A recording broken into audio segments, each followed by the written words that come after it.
그거를 낭독하는 시간을 갖도록 하겠습니다. 자, 이거 굉장히 세 페이지인데 잘 들으시면은 어떤 내용이 있는지에 대해서 자, 이분에게 한번 박수 한번 쳐주시기 바랍니다. 네. 정확히 말씀드리면 도태우 변호사님의 유튜브 커뮤니티에 올라와 있는 윤석열 대통령님의 메시지입니다. 윤석열 대통령님께서는 지금 언론에서 체포됐다고 하는데요. 정확히 말씀드리면 국민 여러분들의 유혈 사태가 일어날까봐 자진 출두하신 겁니다. 정확히 아셔야 됩니다. 체포가 아닙니다. 네, 가시기 전에 메시지를 음성으로도 남기셨지만 자필 편지를 남기셨습니다. 조금 길지만 제가 읽어드리겠습니다. 국민께 드리는 글, 국민 여러분, 새해 좋은 꿈 많이 꾸셨습니까? 을사년 새해에는 정말 기쁜 일 많으시길 바랍니다. 저는 작년 12월 14일 탄핵 소추되고 나서 혼자 생각하는 시간을 많이 갖게 됐습니다. 좀 아이러니하지만 탄핵 소추가 되고 보니 이제서야 제가 대통령이구나 하는 생각이 듭니다. 26년의 공직생활, 8개월의 대선운동, 대통령 당선과 정권 인수작업, 대통령 취임 이후 새벽부터 밤늦게까지 정신없이 일만 하다 보니 제가 대통령이라는 생각을 못하고 지내온 것 같습니다. 공직인사, 선거 공약과 국정과제, 현안과 위기관리 등 외교, 안보, 경제, 사회 문제를 정말 치열하게 고민하고 토론하고 어려운 결정을 해야 하는 일이 많았습니다. 저는 학창시절부터 능력은 노력이라는 생각을 가지고 살아왔기에 무조건 열심히 치열하게 일해왔습니다. 대통령답게 권위도 갖고 휴식도 취하고 하라고 조언하는 분도 많이 계셨지만 취임 이후 나라 안팎의 사정이 녹록치 않았습니다.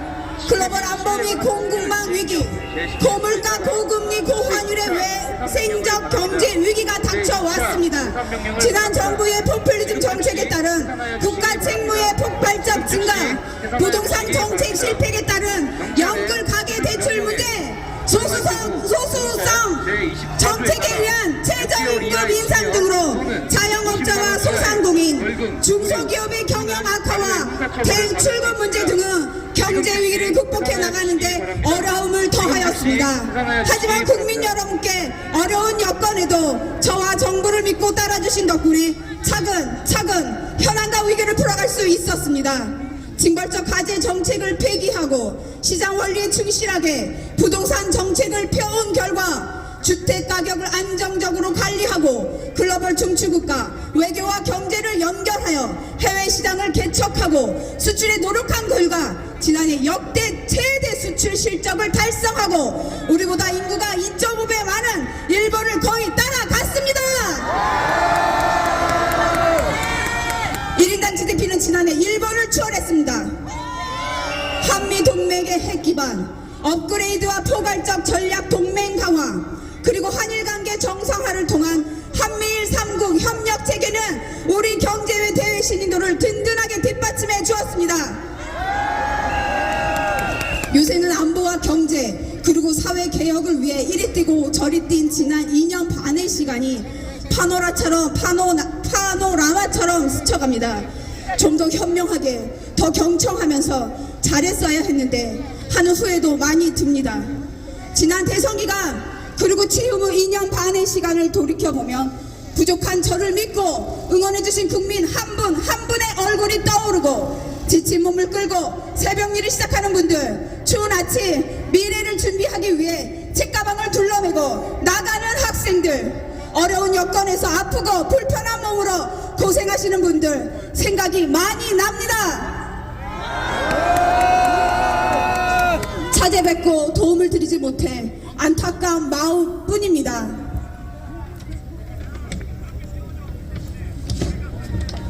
부지런히 돌아다니고 이러다가 이렇게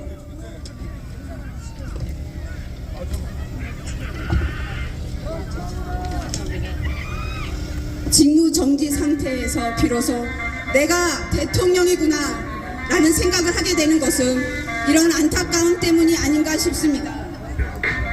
직무 정지가 저희 공직 생활에서 네 번째 직무 정지입니다.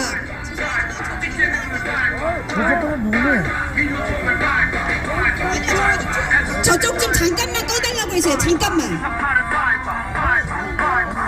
검사로서 한 차례, 검찰총장으로 두 차례, 모두 세 차례의 직무 정지를 받았습니다. 제 주변 사람들은 제게 적당히 타협하고 조금 쉬운 길을 찾지 않는다고 어리석다고 합니다. 어리석은 선택으로 직무 정지를 받다 보면 가까운 사람들이 등을 돌리고 외로움을 느낄 때도 있지만 시간이 지나면 오해도 풀리고 많은 분들의 응원과 격려가 힘이 되었습니다. 늘 저희 어리석은 결단은 저희 변함없는 자유민주주의와 법치주의에 대한 신념이었습니다. 자유민주주의 아닌 민주주의는 가짜 민주주의이고 민주주의 이름을 빌린 독재자 전체주의입니다. 민주주의는 개인의 자유를 지켜주기 위한 제도이고 자유민주주의는 법치주의를 통해 실현되는 것입니다. 또 우리 공동체 모든 사람들의 자유가 공존하는 방식이 바로 법치입니다. 법치는 자유를 존중하는 합리적인 법과 공정한 사법관에 의해 실현됩니다. 법치주의는 자유민주주의의 핵심 요소입니다. 자유민주주의는 경제에 있어 자유시장 경제 원리와 결합하여 자율과 차기를 통해 우리의 번영을 이루어내고 풍부한 복지와 연대의 재원을 만들어내며 번영의 선순환을 만들어냅니다. 우리나라는 부존 자원이 없지만 훌륭한 인적 자원을 가지고 있고 개방적이고 활발한 국제 교육을 통해 발전해 왔습니다. 오늘날 세계는 안보, 경제, 원자재, 공급망 등에서 모든 나라들이 서로 복잡한 관계를 맺고 있습니다. 우리의 번영을 지속하고 미래 세대에 이어주려면 자유와 법치의 가치를 공유하는 국가들과의 연대가 특히 중요합니다.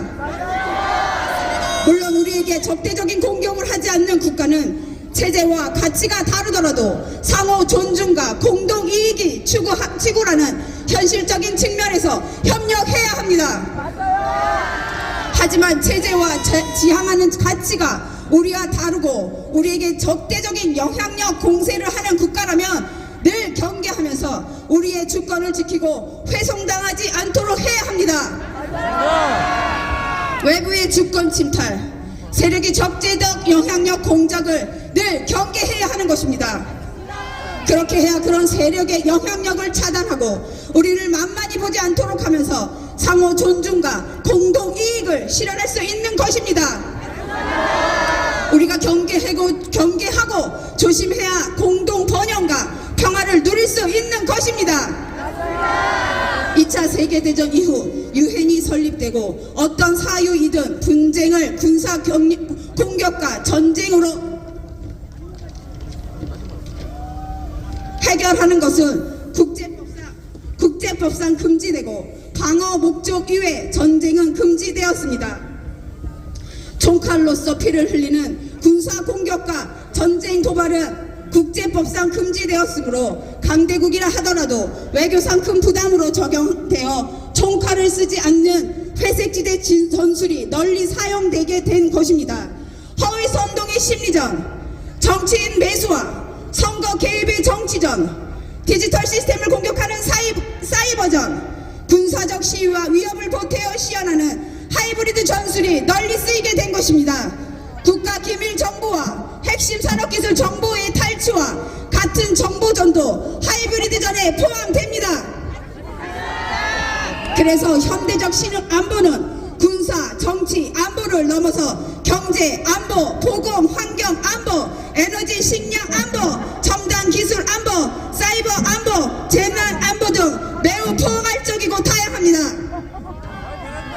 군사, 정치, 안보는 정보보호 보안과 각종 영향력 공작 차단을 포함합니다. 군사도발과 전쟁은 상대국의 주권을 침탈하는 정치 행위인데 국제법이 금지하는 군사도발과 전쟁을 하지 않고 공격과 책임, 주체도 뚜렷이 드러나지 않는 다양한 회색지대 하이브리드전을 주권 침탈의 수단으로 사용하는 것입니다. 특히 권위주의, 독재국가, 전체주의 국가는 체제 유지를 위해 주변국을 비롯한 많은 국가들을 속국 내지 영향권 하에 두려 하고 있습니다. 국내 정치 세력 가운데 외부의 주권 침탈 세력과 손을 잡으면 이들이 영향력 공작의 도움을 받아 정치 권력을 획득하는 데 유리합니다. 그러나 공짜는 없습니다. 우리의 핵심 국익을 내줘야 합니다. 국가기밀정보, 산업기술정보뿐 아니라 원전과 같은 에너지 안보와 산업 경쟁력 등을 내주고 나아가 자유의 가치를 공유하는 국가들과 연대를 붕괴시키고 스스로 외교 고립화를 자초합니다. 국익에 명백히 반하는 반국가 행위를 하는 것입니다. 이런 세력이 집권 여당으로 있을 뿐만 아니라 국회 의석을 대거 점유한 거대 야당이 되는 경우에도 국익에 반하는 반국가 행위는 계속됩니다. 막강한 국회 권력과 국회 독재의 입법과 예산 봉쇄를 통해 집권 여당의 국정 운영을 철저히 틀어막고 국정 마비를 시킵니다. 여야 간의 정치적 의견 차이나 견제와 균형 차원을 넘어서 반국가적인 국익 포기 강요와 국정 마비, 헌정 질서 붕괴를 밀어붙입니다. 이건 남의 나라 이야기가 아닙니다.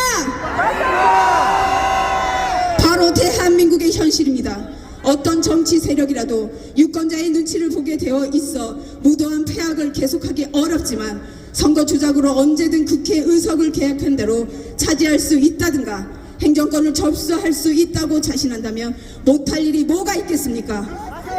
우리나라 선거에서 부정선거의 증거는 맞습니다.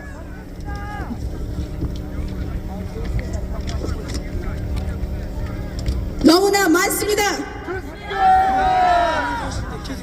이거 대통령님 메시지예요. 이를 가능하게 여러분 계속 할까요? 이를 가능하게 하는 선관위의 엉터리 시스템도 다 드러났습니다. 특정인을 지목해서 부정선거를 처벌할 증거가 부족하다 하여 부정선거를 음모론으로 일축할 수 없습니다. 칼에 찔려 사망한 시신이 다수 발견됐는데 살인범을 특정하지 못했다 하여 살인사건이 없었고 정상적인 자연사라고 우길 수 없는 것입니다. 정상적인 법치 국가라면 수사기관에 적극 수사 의뢰하고 모두 협력하여 범인을 찾아야 하는 것입니다.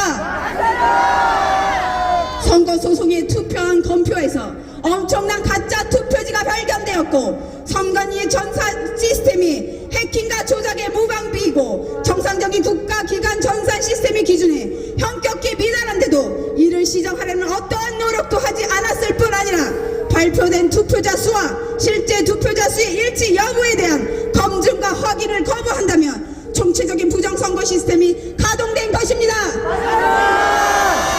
이는 국민의 주권을 도둑질하는 행위이고 자유민주주의를 붕괴시키는 행위입니다. 자유민주주의와 법치주의를 지향하는 정상적인 국가라면 선거소송에서 이를 발견한 대법관과 선관위가 수사 의뢰하고 수사에 적극 협력하여 이런 불법 선거 행위가 일어났는지 철저히 확인해야 하는 것입니다. 그럼에도 이를 은폐하였습니다. 살해당한 시신은 많이 발견됐는데 피해자 가족에게 누가 범인인지 입증 자료를 찾아 고소하여 처벌이 확정되지 않는 한 살인사건을 운운하는 것을 음모론이라고 공격한다면 이게 국가입니까? 디지털 시스템과 가짜 투표지 투입 등으로 이루어지는 부정선거 시스템은 한 국가의 경험 없는 정치 세력이 혼자 독자적으로 시도하고 추진할 수 있는 일이 아닙니다. 잘못하다가 적발되면 정치 세력이 붕괴될 수 있습니다. 혼자서는 엄두도 내기 어려운 일입니다. 기껏해야 금품살포, 이권거래, 여론조작 등일 것입니다. 하지만 투개표 부정과 여론조사 조작을 연결시키는 부정선거 시스템은 이를 시도하고 추진하려는 정치 세력의 국제적 연대와 협력이 필요함을 보여줍니다.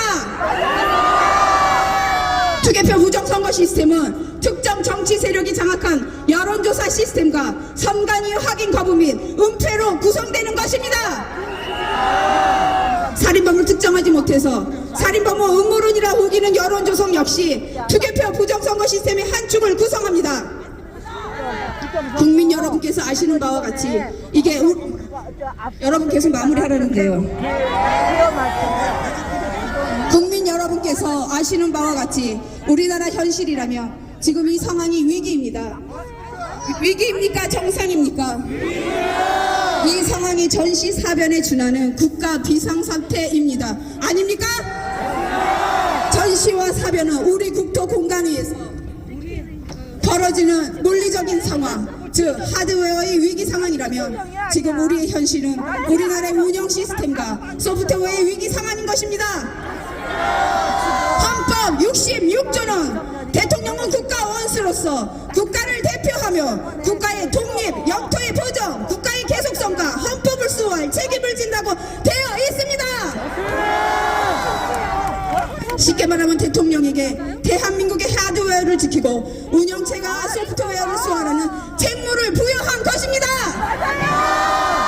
거대 야당이 국회 독재를 통해 입법과 예산을 봉쇄하여 국정을 마비시키고 위헌적인 법률과 국익에 반하는 비정상적인 법률을 남발하여 정부에 대한 불만과 국론 분열을 조장하고 수십 차례 줄 탄핵으로 잘못 없는 고위 공직자들의 직무를 정지시키고 심지어는 자신들의 비리를 수사하고 감사하는 검사와 감사원장까지 탄핵하고 자신들의 비리를 덮는 방탄 입법을 마구잡이로 추진하는 상황은 대한민국 운영체계의 망국적 위기로서 대통령은 이 운영체계를 지켜낼 책무가 있습니다.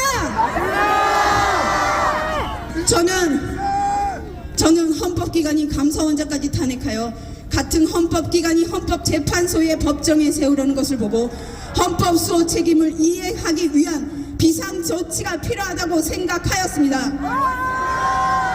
거대 야당의 일련의 행위가 전시 사변에 준하는 국가 비상사태라고 판단하고 대통령에게 독점적 배타적으로 부여된 비상개헌 권한을 행하기로 한 것입니다. 개헌은 과거에는 전쟁을 대비하기 위한 것에 국한되는 것이었지만 우리 헌법은 이에 준하는 국가 비상상태라고 규정하여 전쟁 이외의 다양한 국가 위기 상황을 계엄령 발동 상황으로 예상하고 있습니다. 국가 위기 상황에서 자유민주 국가의 대통령이 가장 먼저 해야 할 일은 주권자인 국민들에게 국가 위기 상황을 알리고 이를 극복하기 위해 힘쓰자는 호소를 하는 것입니다. 국가 위기 상황을 군과 독재적 행정력만으로 돌파할 것이 아니라 주권자인 국민과 상황을 공유하고 국민의 협조를 받아 돌파해야 하는 것입니다. 계엄이라는 말이 상황의 엄중함을 알리고 경계하는 뜻이 아니겠습니까? 저는 우리나라의 자유민주주의와 국민주권이 위기 상황임을 잘 인식하지 못하고 계신 국민들께 상황의 위급함을 알리고 주권자인 국민들이 눈을 부릅뜨고 국회 독재의 망국적 폐악을 감시 비판하게 함으로써 자유민주주의와 헌법질서를 지키려 하였습니다. 그래서 국방장관에게 국회 독재를 알리고 질서 유지를 하기 위해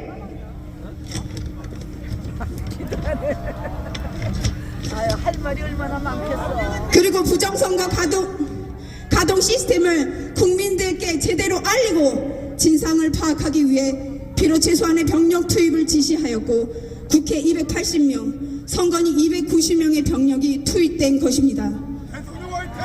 국회에 투입된 280명의 병력은 국회 마당에 대기에 있다가 그리고 선관위에 투입된 병력은 수십 명의 디지털 요원만 내부 시스템에 접근하고 나머지는 외부에 대기에 있다가 계엄 선포 2시간 30분 만에 국회의 계엄 해제 요구 의결이 있자 즉각 철수하였고 아무런 사상자나 피해 없이 평화롭게 마무리되었습니다.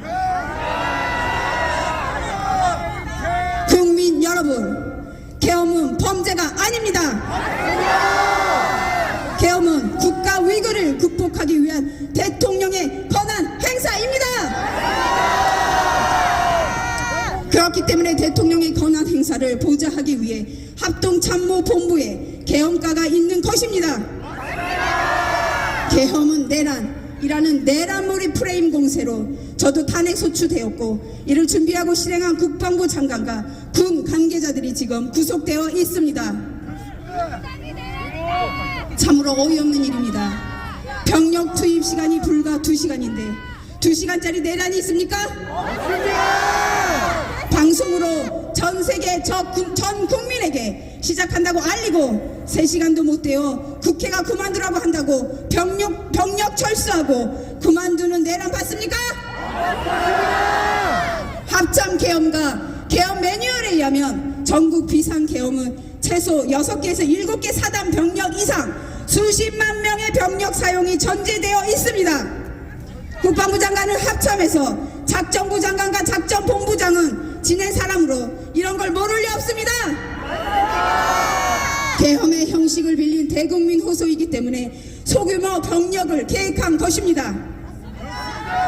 국회의원과 국회 직원 등은 신분증 확인을 거쳐 국회 출입이 이루어졌으므로 계엄 해제 요구 결의안 심의가 신속하게 진행되었고 본관과 마당에는 수천 명의 사람들이 오히려 280명의 군을 에워싸고 있었습니다.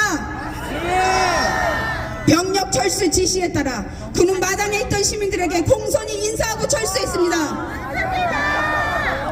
국회를 문 닫으려 한 것입니까? 아니면 폭동을 계획하기로 했습니까? 최근 야당의 탄핵소추 관계자들이 헌법재판소에서 소추사항 중 내란죄를 철회하였습니다. 내란죄가 도저히 성립될 수 없으니 당연한 조치를 한 것입니다. 그런데 내란몰이로 탄핵소추를 해놓고 재판에 가서 내란을 뺀다면 사기탄핵, 사기소추 아닙니까? 탄핵소추 이후의 상황을 보아도 그 오랜 세월 민주화 운동을 했다고 자부하는 정치인들이 맞나 싶습니다. 하지만 최근 많은 국민들과 청년들이 우리나라의 위기 상황을 인식하고 주권자로서 권리와 책임을 가지게 된 것을 보고 있으며 국민들께 국가 위기 상황을 알리고 호소하길 참 잘했다라고 생각되고 국민들에게 깊은 감사를 느끼게 됩니다. 저는 대통령에 출마할 때부터 우리나라의 대통령이라는 자리가 영당의 길이 아니라 형국의 길이라는 사실을 잘 알고 있었습니다. 하지만 이 나라의 자유민주주의를 반듯하게 세우고 자유와 법치를 외면하는 전체주의적 이권 카르텔 세력과 싸워 국민들에게 주권을 찾아드리겠다고 약속한 만큼 저 개헌은 어떻게 되더라도 아무런 후회가 없습니다.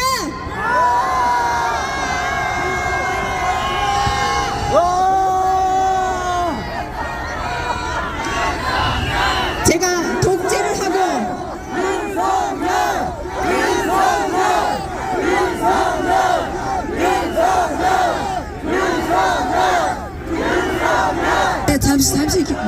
제가 독재를 하고 집권 연장을 위해 이런 식으로 계엄을 했겠습니까?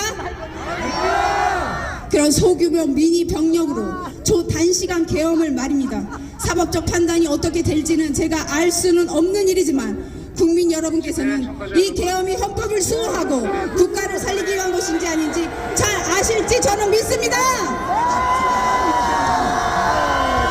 과거에는 대통령이 독재야 국회의원들이 저항하고 민주화 투쟁을 했다면 세계 어느 나라 헌정사에도 유례가 없는 막가파시 국회 독재의 폐악에 대해 헌법소원 책무를 부여받은 대통령으로서 다양히 저항하고 싸워야 하는 것입니다. 국가 기능을 정상화시키고 자유민주주의를 지키기 위해서입니다. 수사권 없는 기관의 체포영장이 발부되고 정성적인 권한이 아닌 법관 쇼핑에 의해서 나아가 법률에 의한 압수수색 제한을 법관이 임의로 해결하는 위법 무효의 영장이 발부되고 그걸 집행한다고 수천 명의 기동 경찰을 동원하고 일부 군사시설 보호구역을 무단 침입하여 대통령 경호하는 영장 집행 방해로 현행범 체포했다고 나서는 작금의 사법 현실을 보면서 제가 20년 동안 경험한 법조계가 이런 건지 어처구니가 없습니다. 자유민주주의를 경시하는 사람들이 권력의 칼자루를 치면 어떤 짓을 하는지 우리나라가 지금 심각한 망국의 위기 상황이라는 제 판단이 틀리지 않다는 씁쓸한 확신이 들게 됩니다. 자유민주주의와 법치는 동전의 양면입니다. 자유민주주의를 실현하는 법치는 형식적 법치, 꼼수 부는 법치가 아닙니다. 이런 법치는 인민민주주의 독재, 전체주의 국가에서 자유를 억압하기 위해 악용되는 법치입니다. 법은 민주주의 헌법 정신 법치를 실현하기 위해 만들어져야 하고, 일단 만들어진 법은 다수결의 지배가 아니라 소수자 보호와 개인 권익 보호에 철저히 기여해야 하는 것입니다. 우리나라 좌파 운동권도 자신들이 주류가 아닐 때는 이러한 법치주의 보호에 기대왔지만, 국회 절대 다수 의석을 차지하는 다음에는 실질적 법치보다 다수결의 민주가 우선하며 법치 국가적 통제보다 민주적 통제를 앞세우고 있습니다. 저는 검찰총장 시절 민주당 정권의 이런 무법적 폐악을 제대로 겪었습니다. 이렇게 되면 법률가 법조인은 정치 권력의 하수인으로 전락하는 것입니다. 하지만 국민 여러분, 힘내십시오. 주권자인 국민 여러분께서 확고한 권리와 책임의식을 가지고 이를 지키려고 노력한다면 이 나라의 미래는 밝고 희망적입니다.